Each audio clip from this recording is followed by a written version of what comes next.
Hi, my name is David Wallimann. Thank you for joining me for today's masterclass.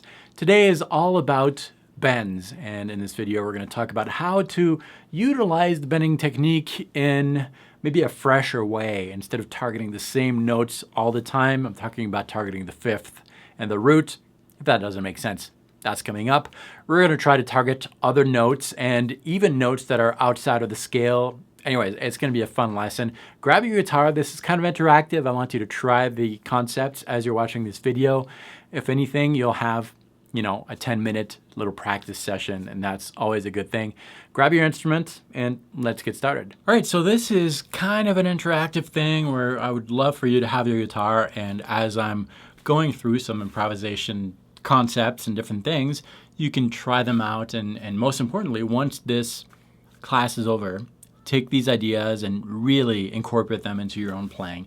If at any point one of the ideas that I'm playing is not appealing to you, there's no point in working on it. Just go with what you like, what is enjoyable to you. I think that's key to developing who you are as a musician. You don't have to know it all. Just know the things that really speak to you and that make sense to you. If you're playing anything at any point that doesn't make sense to you, that doesn't speak to you, just because you think you need to know it, you're wrong. At least I think. I think there's enough things in music that you can work on.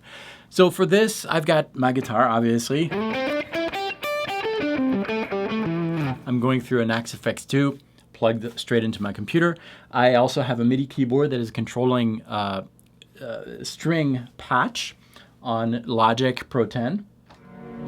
That's what I'm doing with my right hand. I'm moving over here to my keyboard, and I've got a sustainer pedal so that when I press it, the chord lasts until I don't want it to last, and I can play over it.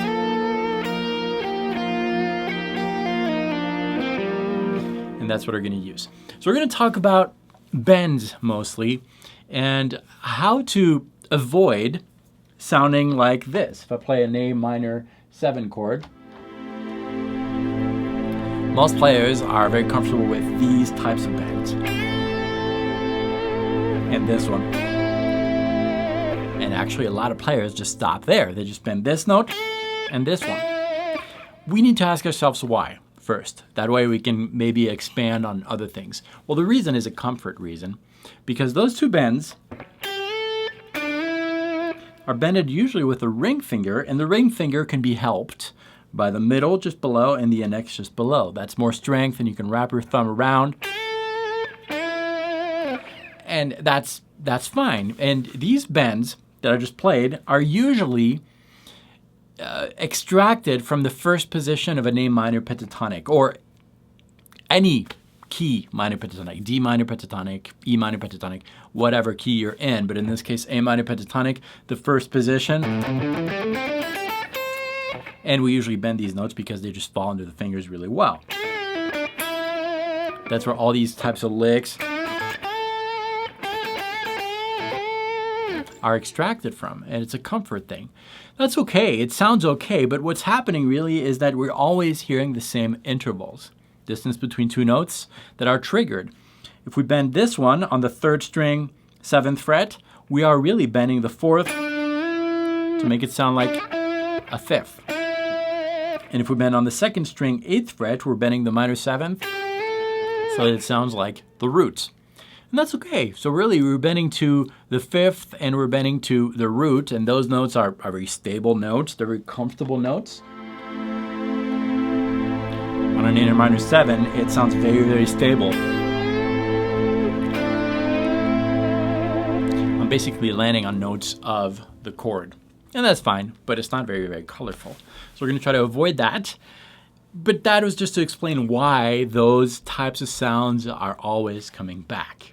If I played these on different positions, I would trigger other types of intervals. But we're going to stay within the first position for now. And we're going to basically try to target all the notes of the minor pentatonic scale.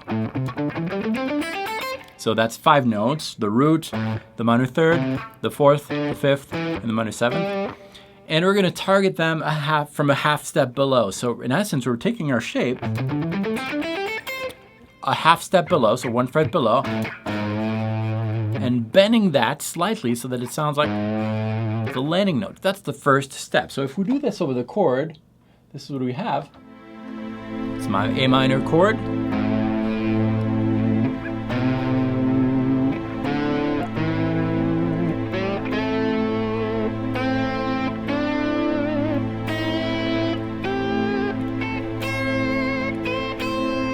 Some of these bends are maybe a little uncomfortable, but really work on that, work on the precision.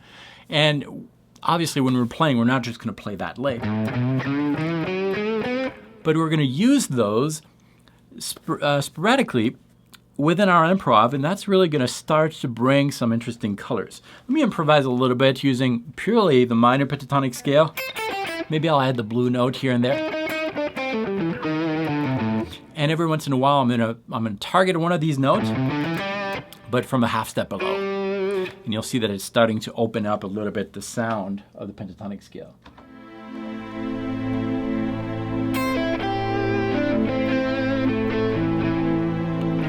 So far, it didn't do it, but that's okay. It's coming. Right there. That is cool, I think.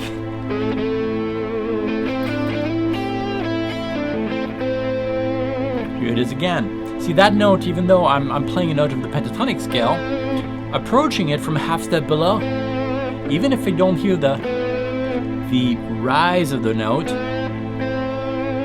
it still sounds a little different than playing the note right away. Because in order to control that pitch, I might need to slightly vibrate the string, and that vibration is a little bit different than a pure vibrato. It's a bended vibration, and that sounds a little different. So already it's starting to sound a little different. Let's continue.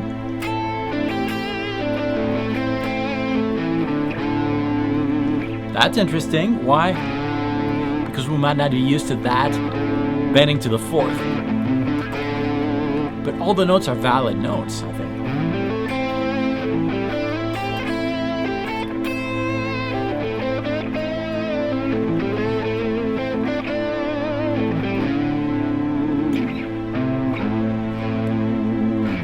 Right? Already it sounds a little more controlled, a little more expressive than just focusing on traditional bends like this.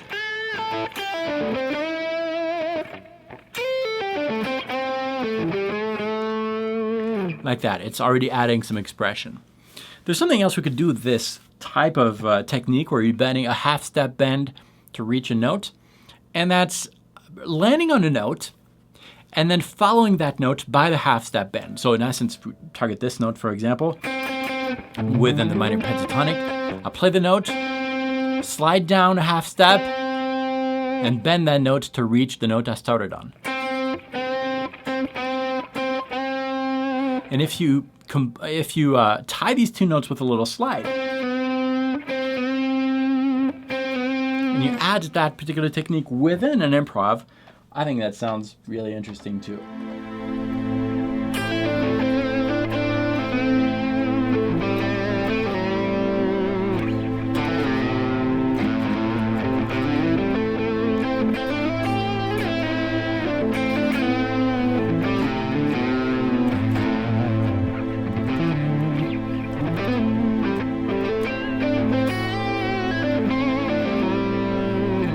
That's another thing you could practice, and you can even make that a little bit more fluid by using some chromatic passages. Let's say that we have something an idea on the third string, right there. So first string being the top one, so 1, 2, 3, and we're gonna try to use that technique where we play a note, follow it by a note a half step below, and bend it. We're gonna add before that a chromatic passage between this note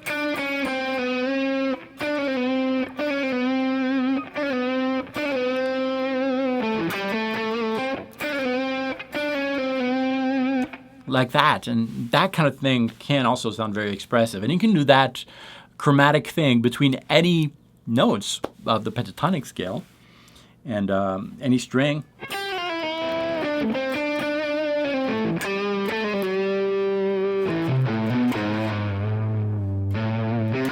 That kind of thing. Let's improvise a little bit using that. So chromatic passages, slide, land on a note, slide a half step below, and bend that note.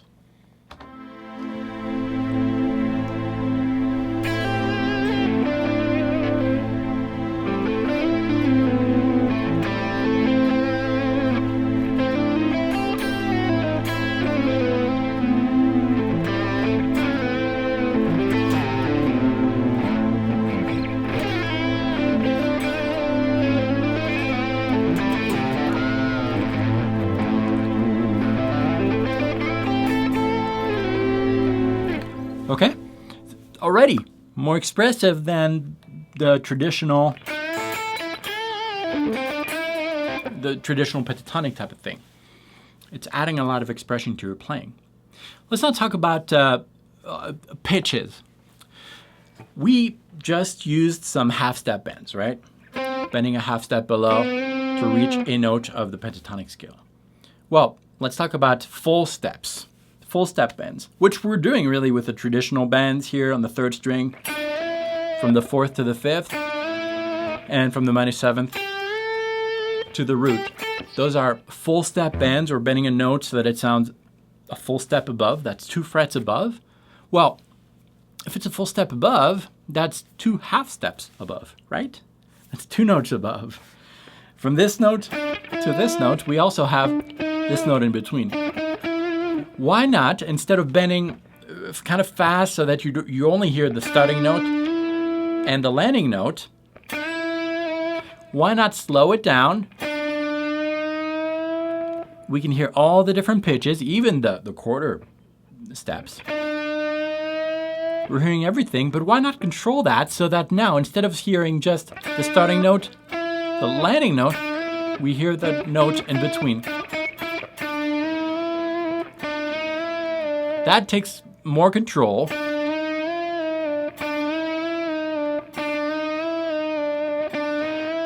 We're embedding a note, a half step above.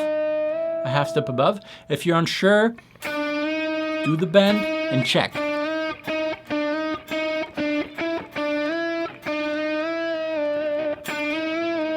And that can be very expressive, especially if you bend down. So you pre-bend for the full step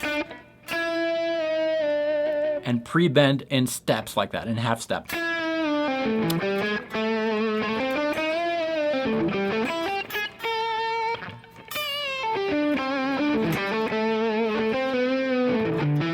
Let's try that over a chord. See what happens.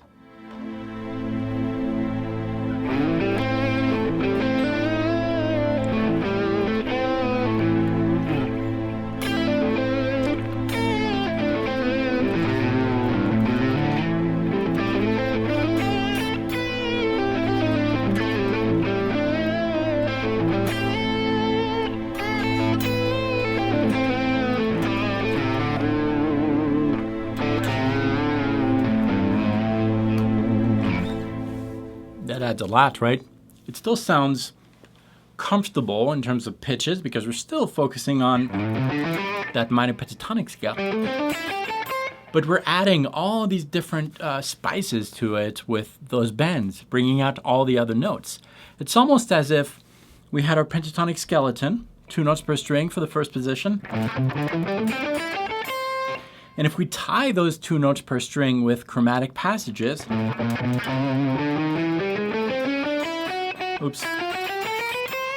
all these notes are passing tones. Some are going to be in the key, some are going to be out, but that's okay because we're using them as passing tones and we can bring those out with different bends.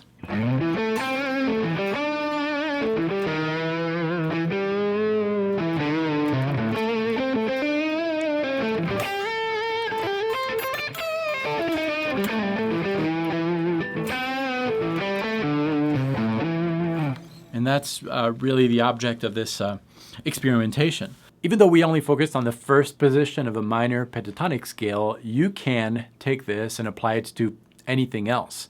Any other position, any other area of the fretboard, any other key. All these concepts are really useful anywhere, in any musical genre. And I would highly suggest that you take them, even though they might sound really simple, but take them and see where they bring you. They probably will take you other places, that's my hope, and they're going to make you sound a little closer, I think, to who you really are musically inside, instead of just playing the same licks over and over and over. They can open new doors, and that's what I want for you. I have a playlist with all the different masterclasses that I've got produced here on YouTube, so you can check that out. Subscribe if you haven't already. I've got regular content coming soon. And practice well, everyone. I'll see you next time. Salut.